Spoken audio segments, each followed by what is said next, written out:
ఏమంటుండే అంటే crusher policy తెచ్చిండట. ఏముంటుంది రేవంత్ అన్న రాజకీయం మాకు తెలియదా?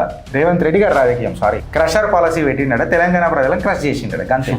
అంటే ఇప్పుడు ఆయన చూడు, ఆయన సక్కదనం చూడు. ముఖ్యమంత్రి గారు ఏమని మాట్లాడిండ్రు, గవర్నమెంట్ ఏమనంటుంది, కాంగ్రెస్ గవర్నమెంట్ నేను క్రషర్ పాలసీ తీసుకొచ్చిన, అక్రమ మైనింగ్ స్టాప్ అనంట. ఇంత సక్కదనం ఉంటే అసలు కరప్షన్ జరుగుతుందా కాంగ్రెస్లో? కాదు. గంత సక్కదనమే కాంగ్రెస్కు ఉంటే ఎన్నో రాష్ట్రాలలో ఉన్న కాంగ్రెస్ కొన్ని రాష్ట్రాలకు పరిమితం అవుతుందా? కాదు. సింహాసనం కోసము పాపం మా సింహము తిరుగుతూనే ఉంటాడా? రాహు ప్లస్ ఎల్ ఇంత తడపడాస్తుంటాడా? నువ్వు క్రషర్ పాలసీ తీసుకొని వచ్చినా అన్నావు. నేను కిందికే మీదకి వస్తా జరాగు. ఫస్ట్ ఇది ఏమన్నాడండి, లైమ్ స్టోన్ బ్లాకుల వేలంలో 80% సక్సెస్ రేటు.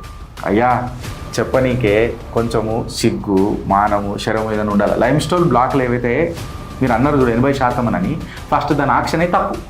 జీపీఎస్ కోఆర్డినేట్స్ లేకుండా ఆక్షన్ చేసిరు. డంకే పే చోట్.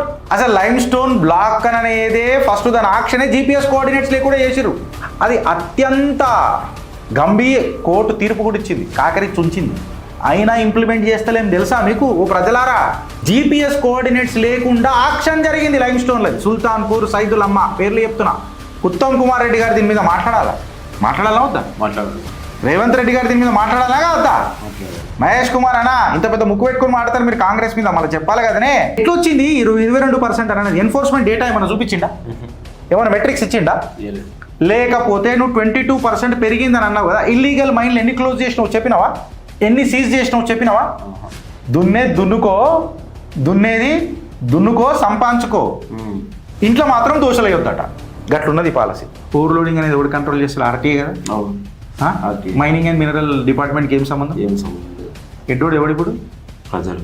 ఇది ట్రాన్స్పరెన్సా? ఇది క్రషర్ ప్లేస్మెంటా? ఏం మాట్లాడుతున్నారే మీరు కాంగ్రెస్ వాళ్ళు? నాకు అర్థం కాదు. అసలు లైమ్ స్టోన్ బ్లాగులలో మీరు జియోగ్రఫిక్ కోఆర్డినేట్స్ పెట్టకుండా తీసుకొని వచ్చి మీరు చేసిండ్రు. అది నడుస్తున్నది అంటే వీళ్ళ ఖజానా నిండుతున్నది. పాలసీ ఏం తెచ్చిర్రు? Crusher policy. ఏం చేసిర్రు? తెలంగాణ యొక్క మైనింగ్ పాలసీని క్రష్ చేసిండ్రు.